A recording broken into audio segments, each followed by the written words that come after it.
அனைவருக்கும் என் அன்பான வணக்கத்தை தெரிவித்துக் கொள்கிறேன். 2026 சட்டமன்ற தேர்தல் நெருங்கி வருவதையொட்டி நாம் எதிர்கட்சி தலைவராக தற்போது இருக்கக்கூடிய முன்னாள் முதலமைச்சர் மாண்புமிகு எடப்பாடி பழனிசாமி அவர்கள் ஒரு எதிர்கட்சி தலைவராக எப்படி திறம்பட செயல்பட்டுக் கொண்டிருக்கிறார் என்பதை பற்றி ஒரு பார்வை. ஏற்கனவே அவர் முதலமைச்சராக இருந்து எந்தெந்த திட்டங்களை நிறைவேற்றினார் என்பது பற்றி 2 காணொளிகள் பதிவு செய்திருக்கிறேன். இது 2021 ஆண்டு தமிழக சட்டமன்ற தேர்தலில் அஇஅதிமுக தோல்வியடைந்த பின்னர் எடப்பாடி பழனிசாமி அவர்கள் எதிர்கட்சி தலைவர் பதவியை ஏற்றார். அவர் இதுவரை தொடர்ந்து அந்த பதவியில் இருந்து திமுக அரசின் செயல்பாடுகளை கண்காணித்து விமர்சித்து மக்களின் பிரச்சனைகளை சட்டமன்றத்தில் வெளிப்படுத்தி வலியுறுத்தி வருகிறார். அதை பற்றிய ஒரு பார்வை. மக்களுக்கான குரலாக அரசை விமர்சித்த முக்கிய விஷயங்களை நாம் பார்ப்போம். நலத்திட்டங்கள் நிறுத்தப்பட்டமை குறித்து அதை எதிர்த்து சட்டமன்றத்தில் குரல்.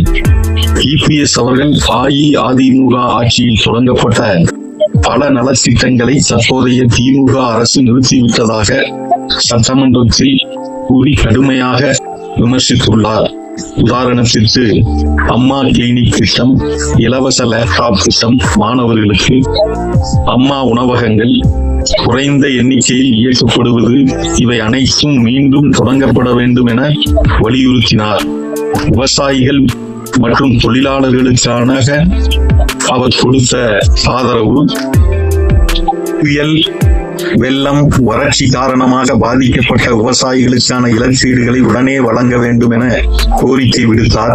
எரிபொருள் விலை உயர்வை எதிர்த்து அரசு நடவடிக்கை எடுக்க வேண்டும் என வலியுறுத்தினார். மின்சாரம் மற்றும் பெட்ரோல் விலை உயர்வை கண்டித்து அதற்கு எதிர்ப்பு தெரிவித்தார். மக்களின் வாழ்க்கை செலவுகள் நாளுக்கு நாள் உயர்ந்து கொண்டே செல்வதாக மற்றும் அரசு இதை கவனிக்கவில்லை என சட்டமன்றத்தில் உரையாற்றினார். சட்டமன்றத்தில் அவர் ஆற்றிய பணிகள் சட்டமன்ற விவாதங்களில் வலுவான கருத்துக்களை எடுத்து வைத்தார். கல்வி, சுகாதாரம், போக்குவரத்து, தொழில்துறை ஆகிய துறைகளில் அரசின் செயல்பாடுகளை விமர்சித்தார். மாநில அரசு மத்திய நிதியை சரியான முறையில் பெற தவறிவிட்டதாக குற்றம் சாட்டினார்.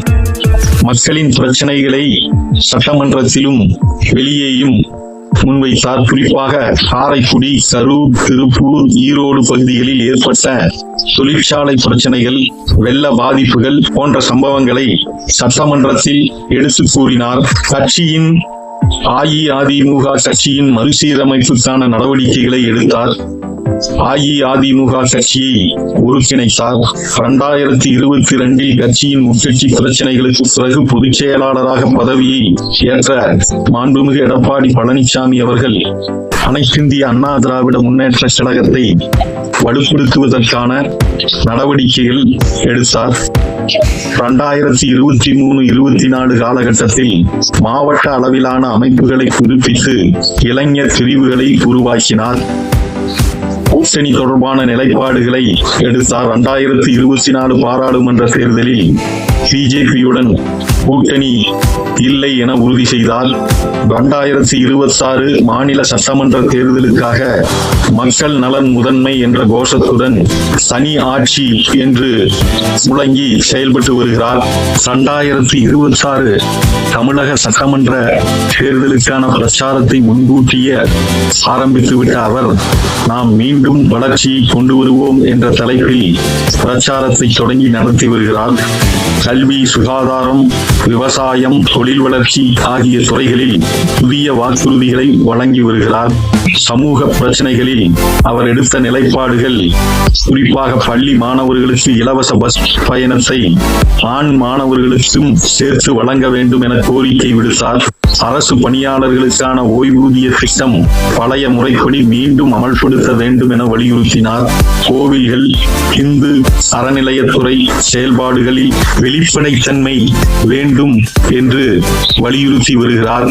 மற்றும் அவர் ஆற்றிய முக்கிய உரைகள் சட்டமன்ற உரைகள், ஊடக சந்திப்புகள் மற்றும் மக்கள் கூட்டங்களில் அவர் வலியுறுத்திய கருத்துக்கள் அஇஅதிமுக மட்டுமே தமிழக வளர்ச்சியை மீண்டும் கொண்டு வர முடியும், தற்போதைய அரசு மக்கள் நலனுக்காக அல்ல, அரசியல் ஆதாயத்துக்காக செயல்பட்டு வருகிறது என்று தொடர்ந்து விமர்சித்து வருகிறார்.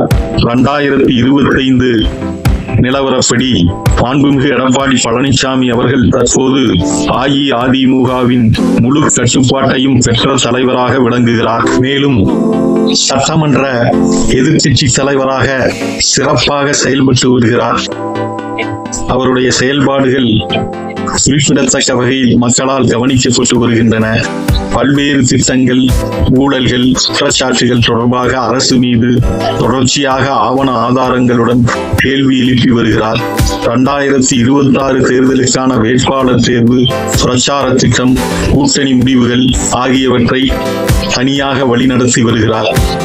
எதிர்க்கட்சி தலைவராக எடப்பாடி பழனிசாமி அவர்கள் மக்களின் பிரச்சனைகளை நேரடியாக எடுத்துரைப்பதிலும் சரி, அரசாங்கத்தின் செயல்பாடுகளை கண்காணிப்பதிலும் சரி, தன் அஇஅதிமுக கட்சியை வலுப்படுத்துவதற்காகவும் மிகவும் தீவிரமாக பணியாற்றி வருகிறார். அவரது தற்போதைய நோக்கம் 2026 தமிழ்நாடு சட்டமன்ற தேர்தலில் மீண்டும் அனைத்திந்திய அண்ணா திராவிட முன்னேற்ற கழகம் தனித்து ஆட்சியை அமைக்க வேண்டும் என்பதே ஆகும் நோக்கமாக கொண்டு செயல்பட்டு வருகிறார். ஏற்கனவே அவர் முதலமைச்சராக இருந்தபோது சிறப்பான நிர்வாகத்தை கொடுத்திருக்கிறார்.